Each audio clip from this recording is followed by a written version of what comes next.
नमस्कार, आप देख रहे हैं प्राइम टीवी। मैं बोलाशील शुक्ला आपके साथ और अब वक्त हो चला है मध्य प्रदेश छत्तीसगढ़ बुलेटिन का। तो खबरों में आगे बढ़ते हैं।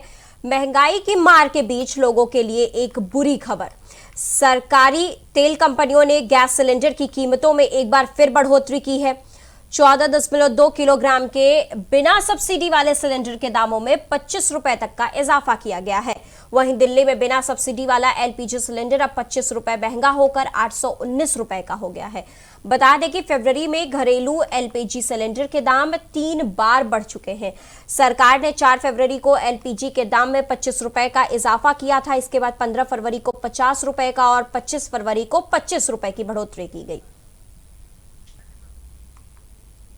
तो आपको खबर भोपाल से बता रहे हैं, जहां पर फिर महंगी हुई है रसोई गैस और इसी फरवरी में ही लगभग 3 बार एलपीजी सिलेंडर के दामों को लगातार बढ़ाया गया। एक बार 50, एक बार 25, फिर एक बार 25 की इसी तर्ज पर लगातार महंगा होता जा रहा है। तो रसोई गैस पर महंगाई लगातार बढ़ती जा रही है। आपको खबर भोपाल से बता रहे हैं, जहां पर फिर से एक बार महंगी हो गई है रसोई गैस एलपीजी सिलेंडर, जो लगातार बढ़ती जा रही है। अब इसका रेट लगभग 819 रुपए के करीब पहुंच गया है। तो इसी तरीके से 3 बार इनके दाम बढ़ाए गए। फाइनल दाम जो अभी है उसका 819 रुपए की तर्ज पर यह रसोई गैस एलपीजी सिलेंडर अब महंगे हो गए हैं। पीएम मोदी के वैक्सीन लगवाने पर प्रतिक्रिया देते हुए गृह मंत्री नरोत्तम मिश्रा ने कहा कि टीका लगवाकर पीएम मोदी ने भ्रम तो तोड़ा और विश्वास पैदा किया है। टीका लगवाने से उन विद्वानों के मुंह पर ताला लग गया जो भ्रम फैला रहे थे। वहीं गृह मंत्री ने और क्या कुछ कहा है, आइए आपको सुनाते हैं। टीका लगाकर उन लोगों के मुंह पर ताला लगाया जो वैक्सीन की आलोचना करते थे और कहते थे कि पीएम पहले क्यों नहीं लगवा रहे। उन विद्वानों को ये मालूम ही नहीं था कि मोदी जी के लिए देश पहले है और देश के वो कोरोना वॉरियर्स, वो फ्रंट लाइन वर्कर जिन्होंने इस कोरोना वैश्विक बीमारी से फ्रंट पे आके युद्ध लड़ा, उनके लिए पहली प्राथमिकता। चंबल संभाग के 2 दिवसीय दौरे के दौरान राज्यसभा सांसद ज्योतिरादित्य सिंधिया का नया अंदाज देखने को मिला। बीती शाम देश के नाम कार्यक्रम में शामिल होने पहुंचे ज्योतिरादित्य सिंधिया ने सिंगर अनिल श्रीवास्तव के निवेदन पर देशभक्ति गाना गाया। वहीं कार्यक्रम के दौरान राज्यसभा सांसद ज्योतिरादित्य सिंधिया ने कोरोना वॉरियर्स का भी सम्मान किया। बता दें कि गुना प्रवास के दौरान राज्यसभा सांसद ज्योतिरादित्य सिंधिया कई और कार्यक्रमों में शामिल होंगे।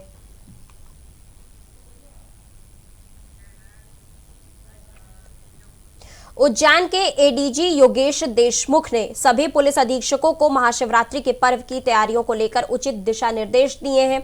वहीं सुरक्षा को लेकर भी चर्चा की गई है, जिससे किसी भी दर्शनार्थी को दर्शन करने में किसी भी असुविधा का सामना न करना पड़े। वहीं सभी लोगों ने कोरोना वायरस गाइडलाइंस का पालन करने की भी अपील की गई। खबर उज्जैन से बता रहे हैं, जहां पर महाशिवरात्रि की तैयारियां तेज दिख रही हैं। तो पुलिस अधीक्षक ने इसके उचित दिशा निर्देश भी जारी किए गए हैं। जहां महाशिवरात्रि का पर्व जोरों पर है, तो सारी कोरोना की गाइडलाइंस को फॉलो करते हुए सभी लोग महाशिवरात्रि की तैयारियों को तेज किया गया है। पुलिस अधीक्षक ने भी उचित निर्देश जारी किए हैं कि कोरोना गाइडलाइंस को फॉलो करते हुए महाशिवरात्रि का त्योहार मनाया जाएगा। साल की तरह इस साल भी महाशिवरात्रि बनाई जाएगी, लेकिन इस वर्ष थोड़ा सा कोविड की वजह से, कोरोना की वजह से भिन्न व्यवस्थाएं की भी आवश्यकताएं हैं।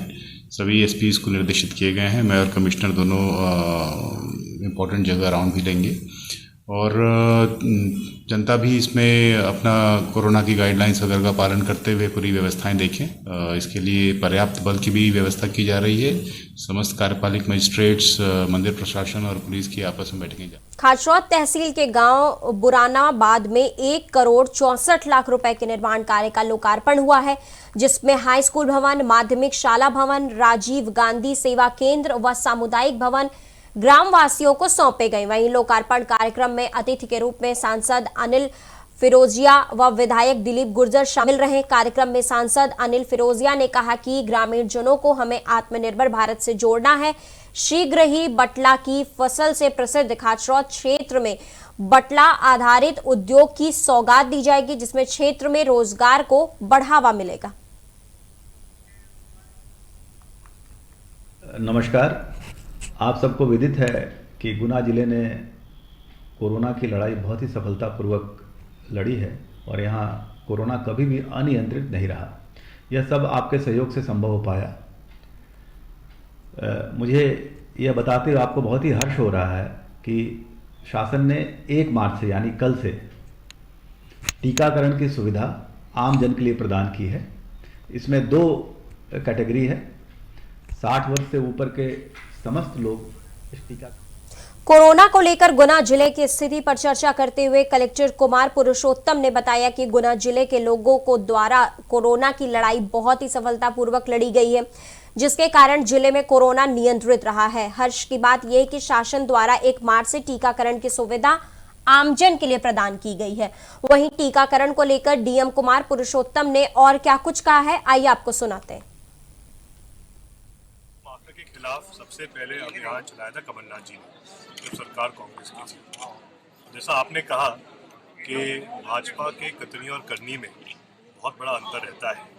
वो कह तो रहे हैं कि वो अभियान चला रहे हैं भूमाफिया के खिलाफ, लेकिन जैसा आप खुद ही कह रहे हैं कि बमोरी में और गुना में अभी भी भूमाफिया हावी है, तो इसके बारे में जो यहाँ के क्षेत्रीय मंत्री पूर्व कैबिनेट मंत्री जयवर्धन सिंह का गुना जिले में अल्प प्रवास के लिए आगमन हुआ है। इस दौरान जब मीडिया कर्मियों ने पूर्व मंत्री से बमोरी विधानसभा में लगातार बड़े स्तर पर पनप रहे भूमाफियाओं को लेकर सवाल किए, तो पूर्व मंत्री ने अपने बयान में कहा कि भूमाफिया के खिलाफ अभियान पूर्व मुख्यमंत्री कमलनाथ द्वारा चलाया गया था, पर भाजपा सरकार की कथनी और करनी में बहुत अंतर है।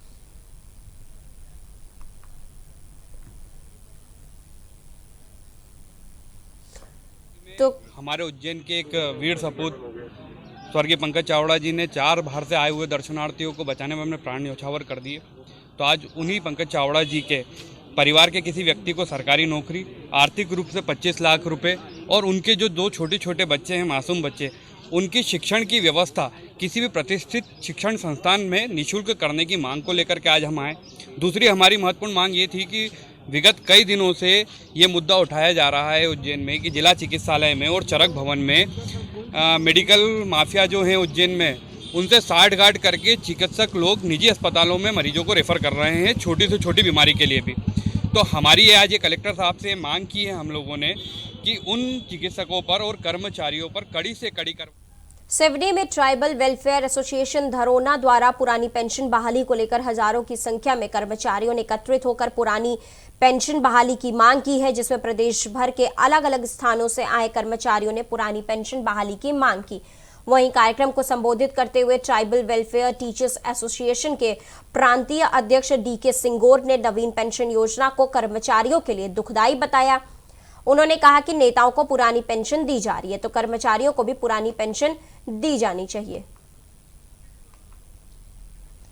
खबर आपको सिवनी से बता रहे, जहां पर प्रदेश भर में पेंशन योजना को लेकर पुरानी पेंशन बहाली की मांग की जा रही है, तो प्रदेश भर में सैकड़ों कर्मचारी इसमें शामिल हुए हैं। पुरानी पेंशन बहाली को लेकर के ये मांग की गई है। सिवनी से आपको खबर बता रहे हैं, जहां पर प्रदेश भर के सैकड़ों कर्मचारियों ने पुरानी पेंशन बहाली की मांग की है। प्रदेश भर के सैकड़ों कर्मचारी इसमें सामने आए जिन लोगों ने पुरानी पेंशन को ही आगे भी कंटिन्यू रखने के लिए कहा, तो प्रदेश भर के सैकड़ों कर्मचारियों ने पुरानी पेंशन बहाली की मांग की है।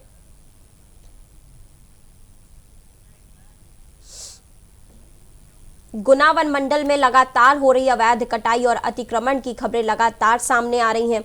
बावजूद इसके जिम्मेदार वनाधिकार इस ओर ध्यान दे रहे हैं। ताजा मामला सोशल मीडिया पर वायरल हो रहा है। इसका वीडियो वायरल हो रहा है कि जो गुना रेंज की सबरेज खेरीखता की बताई जा रही है। दरअसल वीडियो में वन रक्षक अजय पटेलिया वनों में रहने वाले आदिवासी समुदाय के लोगों से वनाधिकार देने के नाम पर 2-2 हजार रुपए की रिश्वत लेते हुए दिखाई दे रहे हैं। वहीं वीडियो में उक्त वन रक्षक अपने वरिष्ठ अधिकारी के नाम पर पैसे लेकर वरिष्ठ अधिकारियों को भी अपशब्द कहते हुए सुना जा सकता है।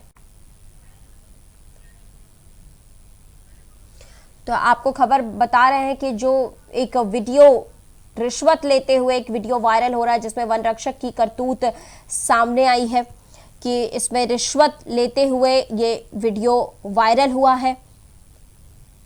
गुना की तस्वीरें, वायरल वीडियो हम आपको दिखा रहे हैं जिसमें एक रिश्वत लेते हुए ये वीडियो वायरल हुआ है। वन रक्षक रिश्वत लेते हुए पकड़े गए हैं, इसमें दिखे हैं इस वायरल वीडियो में। तो उनकी ये करतूत, वन रक्षक की ये करतूत सामने आई है। उज्जैन स्मार्ट सिटी प्रोजेक्ट के तहत सड़कें खोदकर बिछाई जा रही सीवर लाइन के चैम्बर जानलेवा साबित हो रहे हैं। पूरे शहर में लापरवाही के चलते जगह जगह पर खड्डे कर दिए गए हैं, जिससे हादसे होने की संभावना बनती जा रही है। बीती रात एक युवा वकील की बाइक चैम्बर से असंतुलित होकर हादसे का शिकार हो गई, जिससे वकील की दर्दनाक मौत हो गई। इसके बावजूद भी प्रशासन का इस ओर अभी कोई ध्यान नहीं है। तो खबर उज्जैन से बता रहे, जहां पर प्रशासन की लापरवाही से कल रात एक वकील की जान चली गई मौके पर ही। तो चैम्बर से हुई एक वकील की मौत, प्रशासन की लापरवाही लगातार सामने आ रही है। उज्जैन से आपको खबर बता रहे हैं जिसमें प्रशासन कोई भी एक्शन नहीं ले रहा है, जिस वजह से ये लगातार जान पर बना रही है। कल रात इसी सीवर लाइन की वजह से, इसी सीवर चैम्बर की वजह से एक वकील के जान का दुश्मन बन गया। सिवनी जिले के लखनादौन तहसील के अंतर्गत आदेगांव थाना के समीप खखरिया गांव में अज्ञात वाहन ने बाइक सवार को टक्कर मार दी, जिससे बाइक सवार की घटनास्थल पर ही मौत हो गई। बता दें कि मृतक आदेगांव से खखारिया अपने जा रहा था, तभी खकारिया गौरपानी की ओर से तेज रफ्तार में आ रहे अज्ञात वाहन ने बाइक सवार को टक्कर मार दी।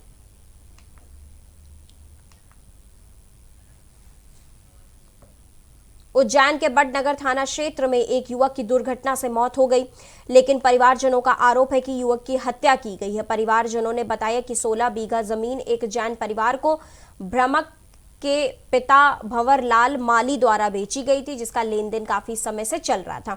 वहीं रुपया नहीं देना पड़े, इसलिए एक्सीडेंट का नाम लेकर हत्या करा दी गई। फिलहाल पुलिस पूरे मामले की जांच में जुट गई है। यह है कि बड़नगर का मामला है। 1 करोड़ 80 लाख रुपए में एक ज़मीन आशीष और इनके बड़े भाई ने, एक व्यापारी है बड़नगर का रकब चंद जैन, उनको दे रखी थी, उनको बेची थी। उसी सौदे में ये जो है उनसे पैसे लेने जाते थे। हर माह की किस्त उन्होंने बांध रखी थी और कल भी वो इसी किस्त को लेके गए थे पैसे लेने के लिए। उनका फ़ोन उनके पास आया था। ये दुर्घटना नहीं दुर्घटना नहीं है, ये सीधे सीधे हत्या है, क्योंकि इनके पास इनका मोबाइल भी नहीं है और उनके साथ में जो लड़का था वो भी नहीं है। शासन प्रशासन, एसपी साहब, कलेक्टर साहब और डीआईजी साहब, आईजी साहब से ये निवेदन करेंगे कि इस अब खबर उज्जैन से, जहां माधवनगर थाने क्षेत्र में लूट की वारदात अपने चरम पर आ चुकी है। अपराधियों में पुलिस का भय खत्म होता नजर आ रहा है। बता दें कि बीती रात 2 लूट की वारदातें सामने आई हैं, जहां एक घटना कंट्रोल रूम के नजदीक LIC चौराहे के पास हुई, तो वहीं दूसरी घटना कोठी रोड स्थित विक्रम वाटिका के नजदीक देखने को मिली, जहां लोगों से मोबाइल लूट की वारदात को अंजाम दिया गया। वहाँ से आ रहे थे तो उनने पूछा कि यहाँ क्या कर रहे हैं, फोटो खींचे थे। तो उन्हें पूछा कि दुर्लभ कश्यप के लोग हैं हम, तो हमको जानते हो क्या? हमने नहीं जानते। तो फिर एकदम उनने बोला फ़ोन दिखा अपना, तो एकदम मना करा, तो उन्हें एकदम छीना फ़ोन और यहाँ पे मुंह पे मार के। और रतलाम जिले के गांव ताजखेड़ा से हादसे का मामला सामने आया है, जहां ट्रैक्टर ट्रॉली सवार 2 युवक एक कुएं में गिरकर हादसे का शिकार हो गए, जिससे एक युवक की हादसे में मौत हो गई। वहीं दूसरे युवक को गंभीर हालत में अस्पताल में भर्ती कराया गया। बता दें कि कुएं में पानी अधिक होने की वजह से मृतक के शव को कड़ी मशक्कत के बाद कुएं से बाहर निकाला गया। जावरा नगर के शख्स संजय दासोत ने पशु पक्षियों को अपना मित्र बना लिया है और उनके साथ ज्यादातर समय व्यतीत करते हैं। संजय दासोत जानवरों के खाने पीने का खास ख्याल रख रहे हैं। वहीं उनका ख्याल रखकर अपने जीवन को सार्थक बनाने का सफल प्रयास कर रहे हैं। बता दें कि संजय दासोत की बाइक की आवाज सुनकर बतखें चहक उठती हैं तो वानर आवाज सुनकर झूम उठते हैं। ऐसा लगता है कि मानो दासोत पशु पक्षियों के परम मित्र बन चुके हैं।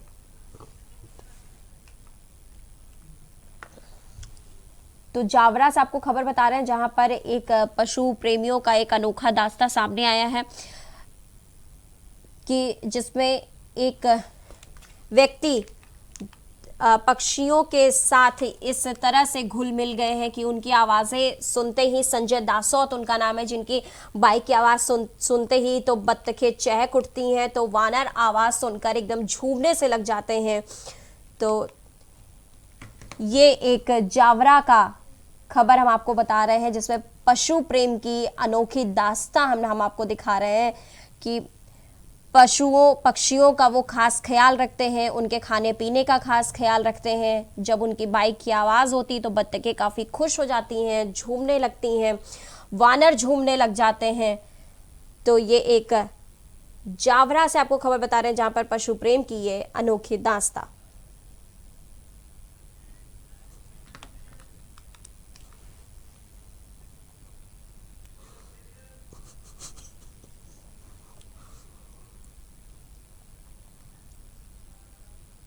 रतलाम जिले में पुलिस को बड़ी सफलता हासिल हुई है जहां पुलिस ने दबिश देकर तकरीबन 2 लाख कीमत की अवैध शराब जब्त की है।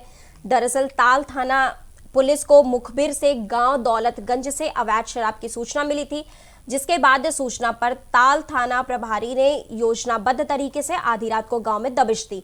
दबिश के दौरान पुलिस को बड़ी मात्रा में शराब की पेटियां मिली। वहीं पुलिस ने मौके से महेंद्र सिंह नामक एक व्यक्ति को हिरासत में लिया है।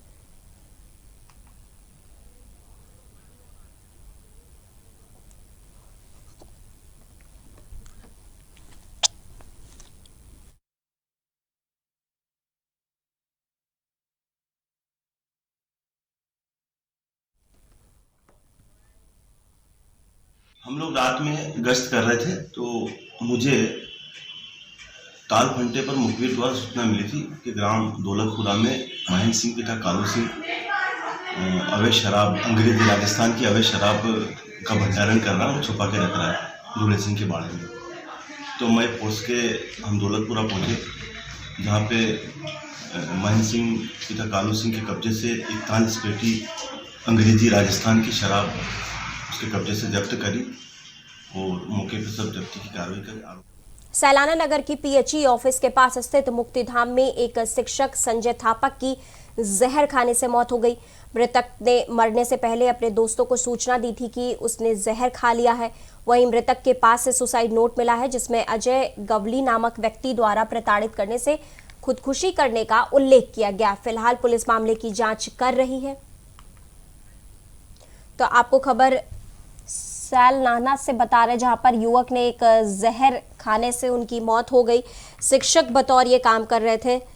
उन्होंने अपनी सुसाइड नोट में लिखा कि उन्हें कोई प्रताड़ित कर रहा था, बहुत ज़्यादा मेंटल टॉर्चर कर रहा था, जिस वजह से उन्होंने ये आत्महत्या की और उन्होंने जहर खाने से ये सुसाइड किया। और इसकी जानकारी सबसे पहले उन्होंने अपने एक दोस्त को दिया था कि उन्होंने जहर खा लिया है। तो मामले की जाँच फिलहाल पुलिस कर रही है।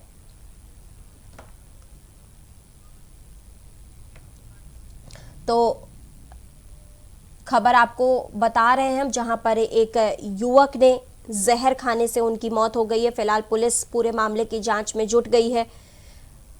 युवक जिन्होंने जहर खाया, जिन्होंने सुसाइड किया, आत्महत्या किया, वो जहर जब खाएं तो उन्होंने अपने एक दोस्त को इसकी जानकारी दी कि उन्होंने जहर खा लिया। अपने सुसाइड नोट में उन्होंने लिखा कि उन्हें कोई टॉर्चर कर रहा था, मेंटली टॉर्चर कर रहा था, जिस वजह से उन्होंने इस कदम को बढ़ाया, उन्होंने आत्महत्या किया, उन्होंने जहर खा लिया। और लेकिन फिलहाल पुलिस पूरे मामले की जांच में जुट गई है।